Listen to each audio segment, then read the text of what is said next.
Ilan Hubl, l'historien tchèque, disait ceci: pour liquider les peuples, on commence par leur enlever la mémoire. On détruit leurs livres, leur culture, leur histoire, puis quelqu'un d'autre leur écrit d'autres livres, leur donne une autre culture et leur invente une autre histoire. Ensuite, le peuple commence lentement à oublier ce qu'il est et ce qu'il était, et le monde autour de lui l'oublie encore plus vite. Je pense qu'il nous est arrivé exactement la même chose. Et puis tout de même, au bout d'un moment donné, il faut arrêter de se détester. Là, je parle aux Français de souche. La plupart ne s'aiment pas, vous ne comprenez pas ce qui est en train de se passer. Je reviens à ce que je disais. Le fait est, c'est que dans ces films, je vais instiller petit à petit, comme je l'ai fait pour le premier, des éléments qui assuraient aux anciens l'équilibre de leur civilisation, quoi qu'il se passe. Et la chose la plus inconnue des historiens, c'est que, à force de tripoter l'histoire, elle perd de la cohérence d'un individu à l'autre. Vous demandez à un Français quelles sont les dynasties qui se sont succédées en France, il n'y en a même pas 1 sur 100 qui le saura. Et pourtant, on a en moyenne 12 à 13 ans d'études obligatoires. Pourquoi il y a quelque chose qui ne va pas là-dedans.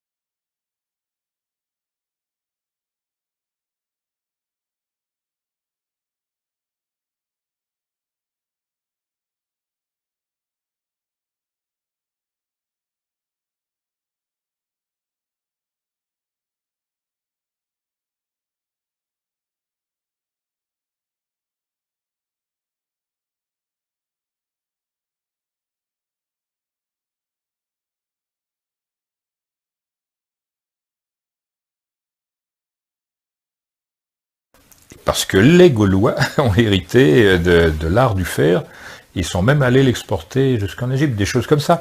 Mais comme on nage dans une fausse histoire, ce que je dis apparaît comme délirant. Alors que c'est moi, ce que je vois de l'histoire qui est enseignée, c'est la plupart du temps totalement délirant. Parce que ça voudrait dire, donc, des Égyptiens, ils viennent en France, il n'y a pas de frontière à ces époques-là. Il n'y a pas de frontière, en fait. Il n'y a pas de frontière. La seule frontière réelle, écoutez bien, c'est la frontière entre l'ignorance et le savoir.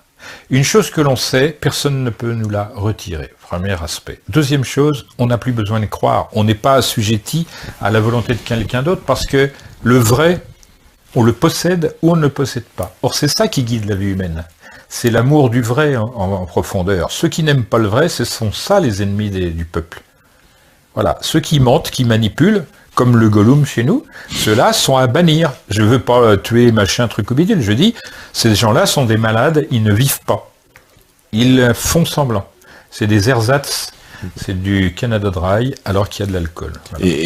Donc ça veut dire que oui, effectivement, là, il n'y a pas de frontière. Donc en fait, cette civilisation, elle s'installe dans plusieurs endroits, c'est ça ou c'est... Non, elle est partout sur la planète.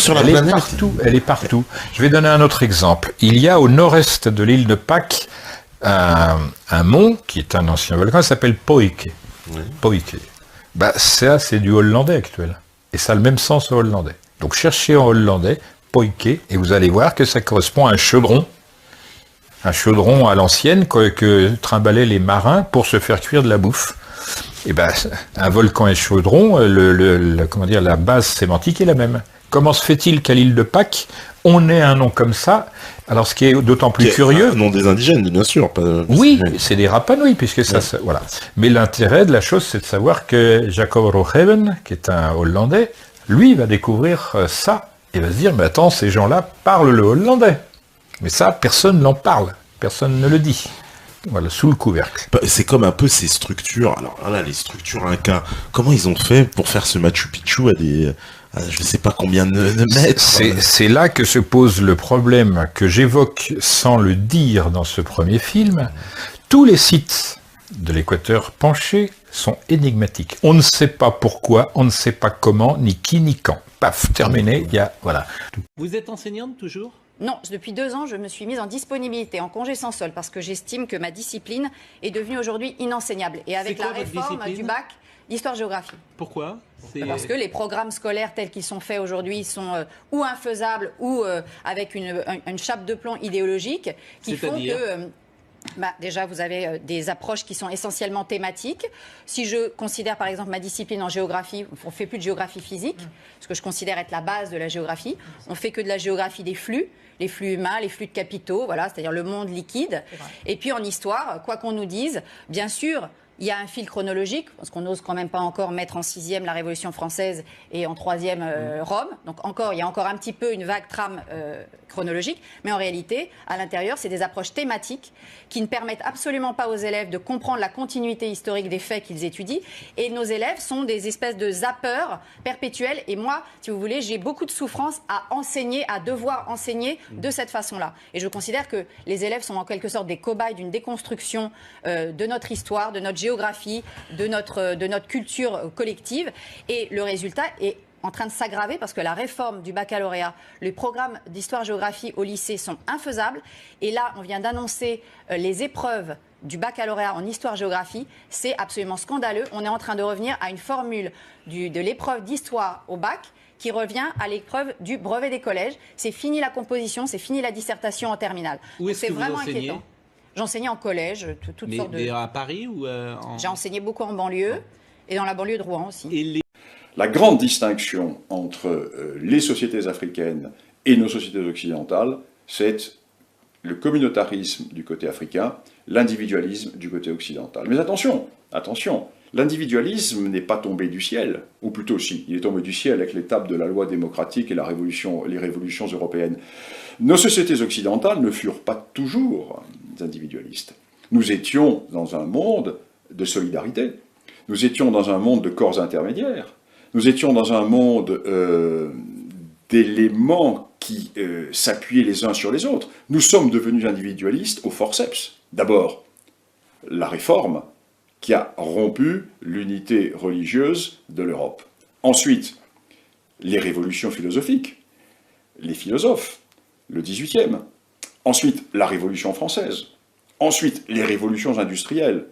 Ensuite, la destruction de notre passé en Europe, car l'évolution actuelle fait que les Européens ne savent plus d'où ils viennent, ils ne savent plus d'où ils vont. Parce qu'en Afrique, on a la longue mémoire. Hein, souvenez-vous ce que dit le proverbe africain, si tu ne sais pas où tu vas, retourne-toi et regarde d'où tu viens. Les Européens ne savent plus d'où ils viennent. Moi, je demandais toujours à mes étudiants du temps où j'étais professeur d'université, au début de l'année, j'avais des amphis de 300 étudiants, on dit qui est capable parmi vous de me citer, donner les noms et les prénoms de vos arrière-grands-parents. À part quelques familles dans lesquelles on cultive la tradition familiale, personne. Tandis que je demandais à n'importe quel Africain dans l'amphi, levez-vous, et l'Africain me récitait sa généalogie. Vous me direz, il y a une tradition de culture orale, mais il y a surtout chez nous la suppression du passé. Et tout est fait pour supprimer le passé. Tout est fait pour faire des Européens, des Occidentaux, des robots, des citoyens robots d'un monde universel qui va se terminer par la grande consommation et par l'idéologie unique. En Afrique, non. Voilà le problème. On en revient toujours à la même question. L'universalisme contre l'enracinement, le cosmopolitisme contre l'enracinement. Et les Africains ne sont pas des gens déracinés. Il y a encore des sociétés africaines